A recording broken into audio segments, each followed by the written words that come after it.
The Jumps is back, Cheltenham is back, and the world's worst boy band are back for the first We're back. side of the National Lunch season. Myself, Frankie Foster, and Joel Ross. As you can see, he's feeling a little bit sorry for himself as he's had a little operation. What operation? We've Poor seen it. Lily. We've not seen it. He's Oh, looking I don't want to see too much, Joel. The world's worst patient. Oh, He's got a little rose embedded onto his shoulder. Oh, yes. box rest for Joel. Much needed box rest. Oh. It looks like that scene in Romeo and Juliet, having all the flowers around his bed. What did you say for? Funeral home? Romeo, give me a winner for Cheltenham. Yeah, please. Well, anyway, apart from that, how are you, Joel? Yeah, I'm really good. I've got a new job. I've told you about this. Tell the nation. Okay, no, I'm head race planner for Nicky Henderson now. So I walked into the yard and said, first of all, why don't we run Constitution Hill? And then he chased me with a broom. Just a little run anyway. He chased me down there. I really enjoyed your John Joe and AJ Jack Dole's Castle piece. I watched that in hospital yesterday. That was really good. I was a little bit jealous. That's definitely worth a watch if you haven't seen that yet. I know you've seen it because you were there. But thank you. Yeah, it looked a little bit like imagine if Jeremy Carl's show was some poshos. It had the same sort of set, but it was guys talking racing as opposed to get a job, you lying little. Jeremy Carl loves his racing. I did love his racing. Does. Frankie, all good? All good. All good. Nothing to report besides heading up to the Shire for racing on Saturday. So it's always nice if we can pick out a few winners at the start of the Cheltenham season. I call Cheltenham the start of the jump season, really. I don't get too interested in Chepstow and all the rest of that going on until we hit this meeting. So this is the official start of the jump season, the official start of the Punters Guide. And it's nice to be back. It's a bit more relaxed, isn't it? A bit more fun, the jumps. Have a bit of a laugh. I mean, you know, Frankie's been hanging around with all the flat people. And ironically, yesterday, as I'm in hospital, looking through his social media, he's showing people how to put a tie on. Yeah. And not after timing, but do you remember last year, I wouldn't be beaten on Gaelic Warrior, Langadan, Shake 'em Up Harry, and the last one was Fast or Slow for the Gold Cup. Don't even ask what that tenner each way accumulator would have paid. We'll never know. Right, we've got Jason Weaver joins us a little later on to look through the flat action on Saturday as well at Doncaster and Newbury, but we're going to stuck in to the jumps at Cheltenham. The first is at 110. It's a novices handicap chase. So I'll start with you, Frankie. We've also got to decide whether it stays in England or heads to Ireland. I'm hoping this stays in England or Wales, perhaps. Who knows? How many times have we spoke about poor old We've All Been Caught? Oh, no! It's here already! It's here already! Just bigged up way beyond his talent.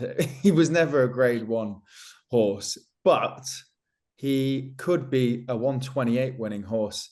And talk about him being bigged up and over-campaigned as a grade 1 horse. How about him being over-campaigned as a 3-miler? He's only ever won one race, and it was over 2.5. He looked tired finishing over 2 miles 7 last time. Now dropped back to 2.5 for the first time in a long time.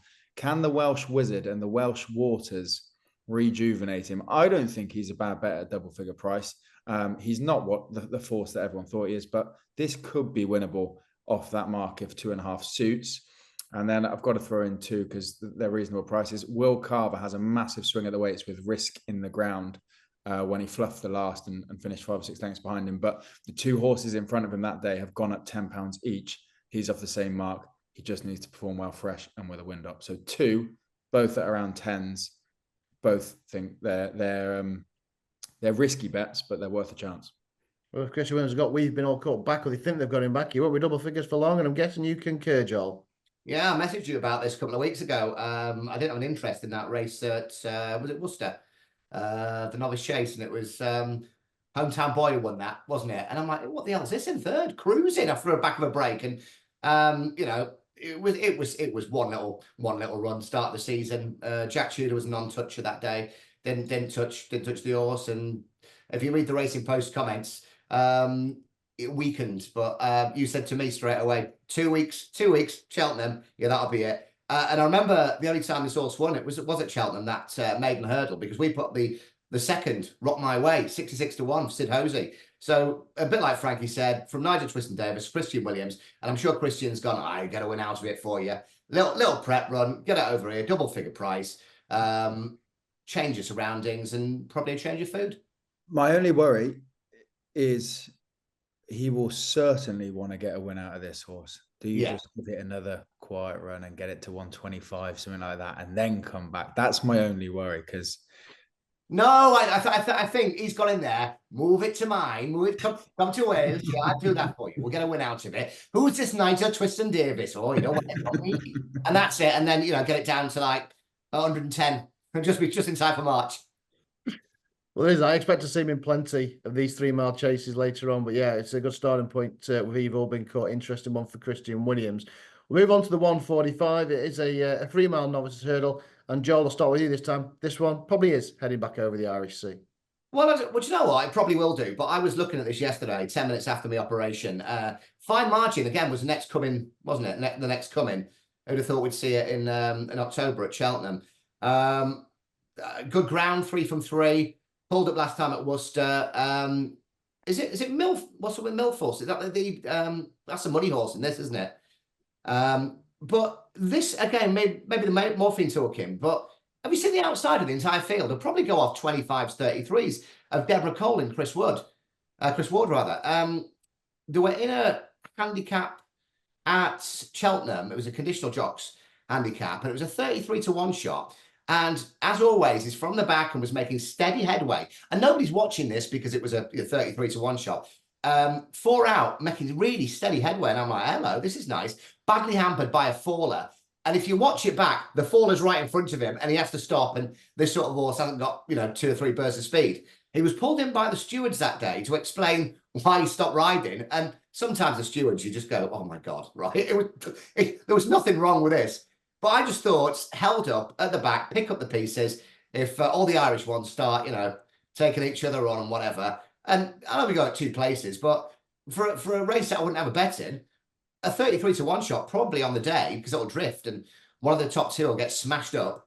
I thought it's a bit of fun. Might finish out the back at the telly, but no one's heard of the jock, no one's heard of the trainer. I talked him up last year, but both capable. Yeah, I think you talked about the flight deck, didn't you? Yeah. Okay, right. Well, that's the morphine wears off, Frankie. Talk some sense about the 145. Well, it'll be staying in Ireland, won't it?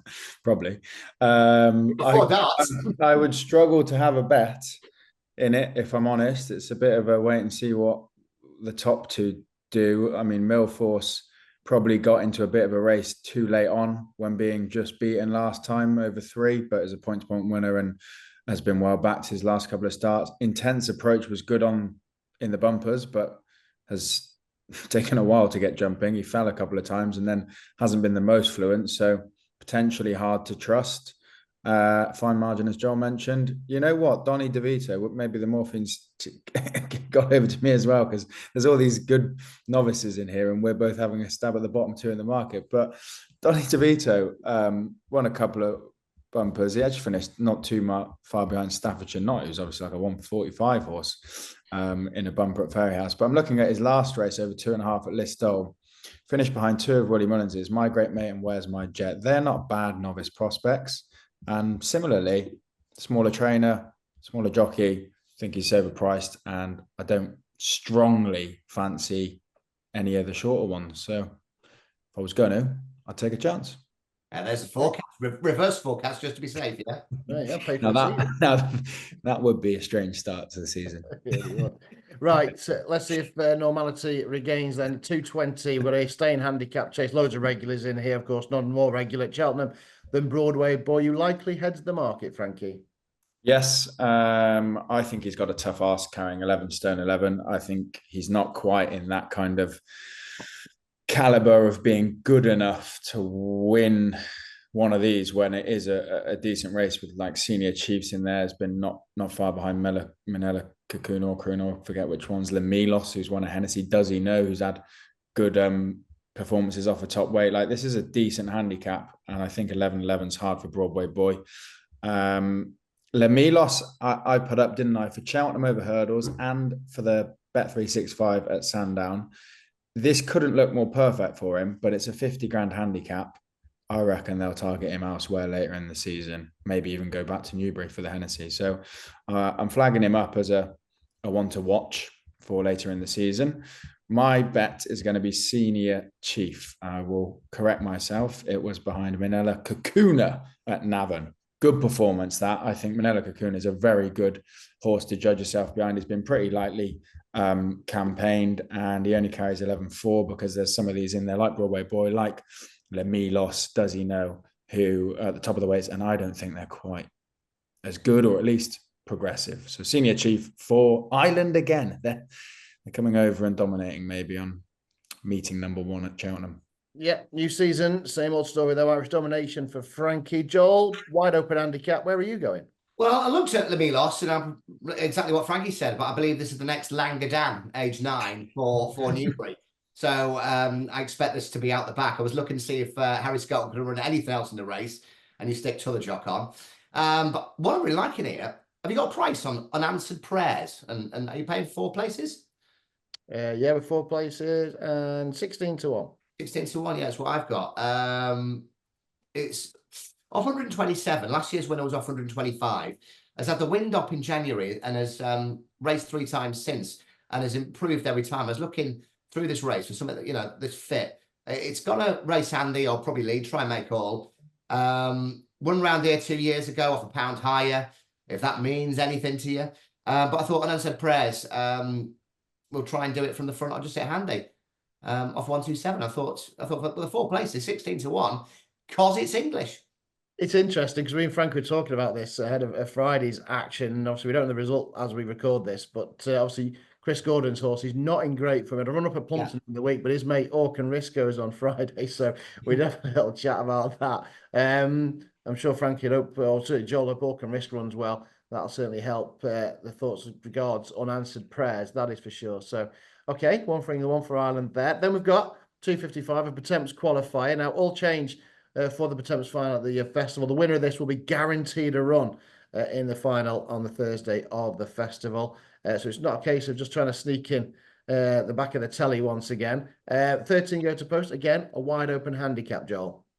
Yeah, I used to like that when they're all trying so hard to get 4th. You know, it's like that was good fun of these races. Falling over themselves. Yeah. I mean, difficult as you'd expect. Again, looking for something that was fit. There's a big drift on it. Hardy Boy for Ben Pauling and Ben Jones, just ultra consistent, running throughout the summer. I think about 16 to 1 or something like that. And the other one that came down was Algaspara for Gavin Cromwell, has gone to the bother of bringing Danny Mullins over here 3 weeks ago at Killarney. I backed the horse, and Keith Donohoe was riding that day, and I thought he was just going out for a blowout or something. Went miles clear, and I'm like, you know, and you start seeing them close and close and close, and then got joined and stayed on really, really well, down a bit in the locker, and won by a couple of lengths. So I'd probably split me little stakes on those two in a real difficult race. Hardy Boy, I'm a bit scared about the drift. And how's Pauling in form? Is he in form, or is he completely out of form? Yeah, the horses are going well. Pauling's horses. Yeah. No, I looked at that. So Algaspara for the Irish, and Hardy Boy for the Brits. Okay, 2 against the field, Frankie. Winning, just winning, you're in. Okay. Struggling there. We're winning, you're in. The Wall Park. Gordon Elliott, he's won 3 on the trot. He has beaten the likes of So Scottish, and what was the other decent horse in there? Comfort Zone, Beacon Edge. These are good horses. I think Gordon can play the other game this season and win the first Potemps qualifier, and then do what he wants for the rest of the year with Wall Park. He seems to have the best form in the race for me. I'm going to keep it simple. Okay, keep it. So it's an interesting tactic, isn't it? I mean, you're right. Could we get a win in the early part and then run them a few times and maybe help with the mark? I don't know. It's a different. Yeah, when you look at it like that, it's very weird, isn't it? When you do that, so you'd run it in just down the back in race the car possibly win, or whatever, and then you turn up on the lowest mark possibly. Also, the fact, well, he's got 2. Keith Donohoe, that's rides the other Beacon Edge that he's already beaten, but carries a bit more weight than him, keeps the weight down a touch. And then Botox has in there carrying 12 stone. I just think 11 stone 7, a horse not at the top of the weights that has beaten some good horses. Probably take your chance and go and win one, and then you're in. Okay, right. 3:30 then, the final race for the ITV cameras on Saturday at the showcase meeting. It is a 4-year-old hurdle. So usually this is a nice kind of starting point for some of the really good juveniles from last season. We've got a warm order. And again, it's Gavin Cromwell who cleaned up at this meeting last season, Frankie. This is absolute Napo, this, surely. Yeah. I wrote that one down yesterday. I saw it and I was like, all right, Frankie all over it is what I've written. I don't know how it's even money. It weren't like the ground. It's pumped. Give me the 5. It didn't finish miles behind Cargizi. They're Grade 1 horses. I don't think Give Me 5's up to Grade 1 standard. Nor's Dodge Along, and the rest we haven't really heard of. We have heard of, but they're just not in that quality. I think this goes in easily, despite giving weight away. Not worried about the ground. No. Simple. Go on then, Joel. What's got to put? I think he's miles better than the field. Yeah. And just so we get it right. Cargés is how the official pronunciation for 2024 is. Laurent Bouberin explained to us thick Brits that you say it in a French accent like a car chase. So like Cargés. I was What does it mean? Does it mean anything? Oh, I don't know. I got bored by that point. But no, it's not even running in this race. Yeah. But thanks for the description. Yeah, I'm with Frankie. Battle secret here, but I'd do the forecast with Dodger Lane or whatever you called it, Dodger Lane, Dodgy Lane or whatever it's called. I'd go with the forecast because it was bolted up at Chepstow a couple of weeks ago, and as you said, already smashed. Give Me 5 40 lengths at Fairy House. Lovely stuff. Simple. Keep it easy then. Favourite wins are 3:30. Right. Would that be your best bet on Saturday, Frankie, or are we going elsewhere? I just want to give an extra shout. Why not to Highland, who finished 4th in the same race that Will Carver was 3rd in over 2.5. Will Carver runs in the first race for Nicky Henderson. Highland runs in the penultimate race for Nicky Henderson. They're both reasonable prices, and especially if Will Carver performs well in the first, I'd be interested in Highland, who won over 3 miles at Cheltenham over hurdles in the penultimate. But yes, Bottler's Secret is my best bet, and I think even money is fair. Joel, what's your best bet on the card? Load of race on this weekend. I'm going Kelso for a course specialist, 4:30, Bollinger and Krug. Did you know? Do you know I was going for Weiss? Do you fancy this? No, because you're going to Kelso. Lucinda Russell and Dr. Fox. 6 career wins at Kelso. Got up to about 125. That's obviously the limit. Loves to lead in a race. 5 runs at Kelso, 4 wins in a second. Saying that, bit high in the handicap, I believe. So went to Newbury a couple of times, went to Musselburgh, got down to 117. He's only £2 higher than winning this last year. Absolutely loves the place. I think it's set up. I have no prices whatsoever. I don't know if have you priced up yet, Matt? No. At the Tower. But I'm going deep. Sure. I have no idea what the price will be, but I think it's the best bet of the weekend by a long shot. Bollinger and Krug. We'll be on the Bollinger and Krug if that goes in. It may just ease your pain. Better than morphine anyway. Yeah, too right. Joel, I've got a question for you. Yeah. Has Bumpety Bump been on? No, he hasn't. Oh, he was on 2 weeks ago. There is one of Batman's, Adam West. Right. This was it. He said it hasn't run. Obviously, it's the first time. And there's only 2 horses first time out in the bumper at Cheltenham on Saturday. And he went, just have a look at the market for the Adam West horse. It's called Pooh or something. Pooh John or something. This is off the top of my head. He said, just have a look at that. Not an expensive purchase, but just have a look at the market on that one. Oniro Ollie. It's not quite called Pooh Pooh, but Oniro Ollie. Oh, there's another one in the race then called Pooh Pooh, is there, or something? Yeah, there's one called Poogie with Chris Honours. Yeah, is that first time out? He owns that, doesn't he? Yeah. As well? Yeah, no, I think he said to me there's two that are going to run on Saturday that are unraced.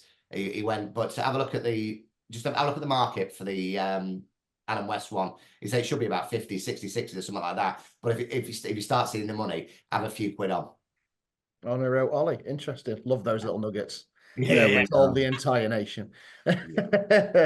Anyhow, great to be back, boys. Thanks for joining us. Obviously, it's going to get thick and fast from here on in as the jumps game really does crank up another notch. But don't forget the flat's still ongoing. So let's get the thoughts of Jason Weaver for the cards of Donny and Newbury this weekend. Well, here we go. As promised then, looking ahead to a couple of flat cards. We'll be testing ground at Doncaster and Newbury. We've got the final Group 1 of the season, though, up on Town Moor, Jason. So the season officially ended last week on Champions Day, but we've still got a bit of action to come, that final Group 1. But it's going to be testing out there this weekend. Yeah, it certainly is.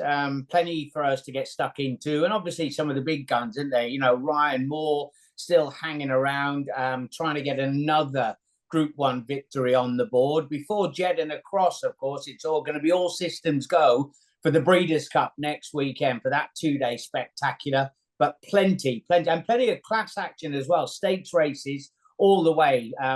Good at Doncaster, also strong at Newbury. Let's get stuck into then the opener at Doncaster. Is it a listed race for the juveniles? You mentioned Ryan Moore.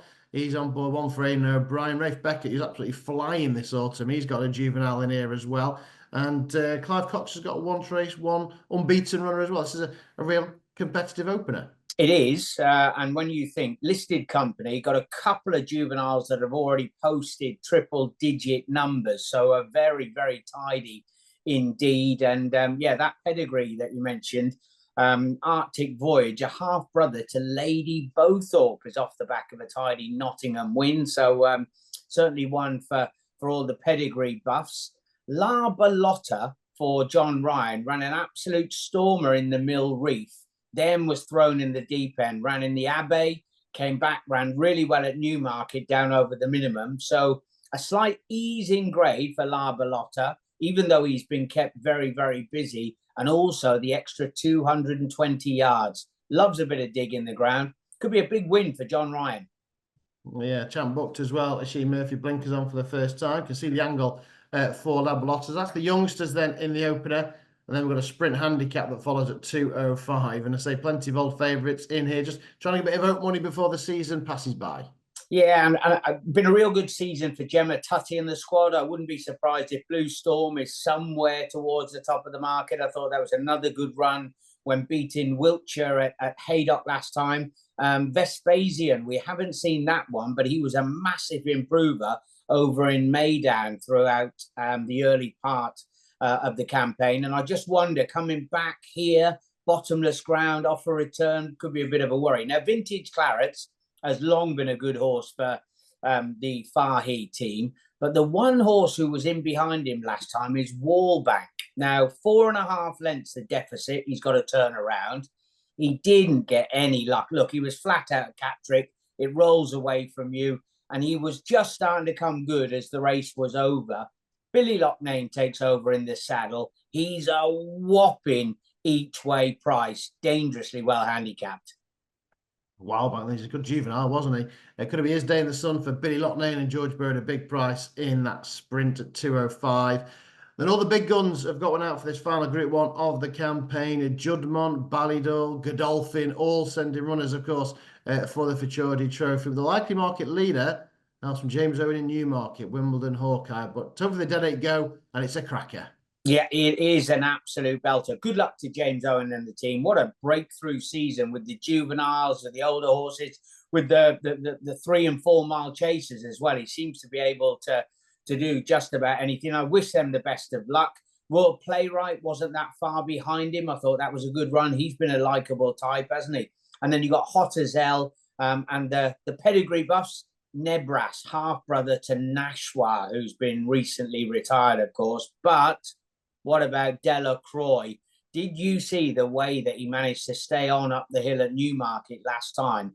It's a pretty good horse in second called Stanhope Gardens, who was firmly put in his place up the hill. I can't believe he's not favourite. Look, they'll say the form is not as good. He won a Group 3. Wimbledon Hawkeye won a Group 2. They were both at the same venue on different days, so the times don't tell us a lot.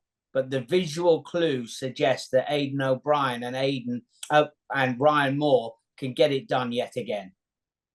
Okay, then you're sticking with the Ballydor Coolmore operation, Ryan Moyne and O'Brien to continue their fantastic season, of course, before City of Troy's date with Destiny next week in the Breeders' Cup. But we've got Anno Domini in there as well. I know you were talking to connections at Yarmouth. They didn't know whether to go there or for the Horace Hill at Newbury. He's obviously gone to Doncaster, which may open up this Group 3 contest in Berkshire.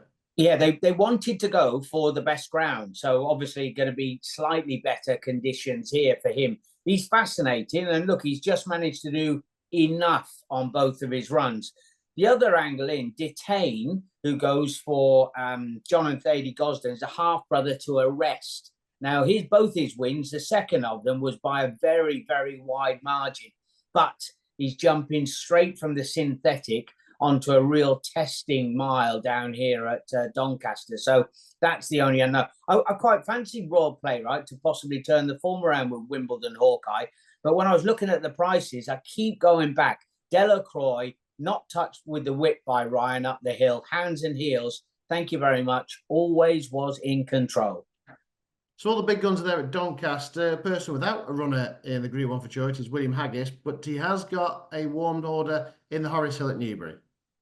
Yeah, he has. Right down the bottom, Yavru. Now, I spoke to Tom Marquand the other day at Yarmouth. He said he's not the biggest, but he's a ready-made juvenile. You know, one of those super, super tough.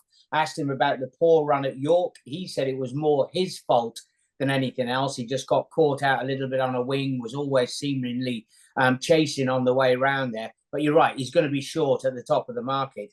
I thought God of War had a big chance of turning the form round with Benevento.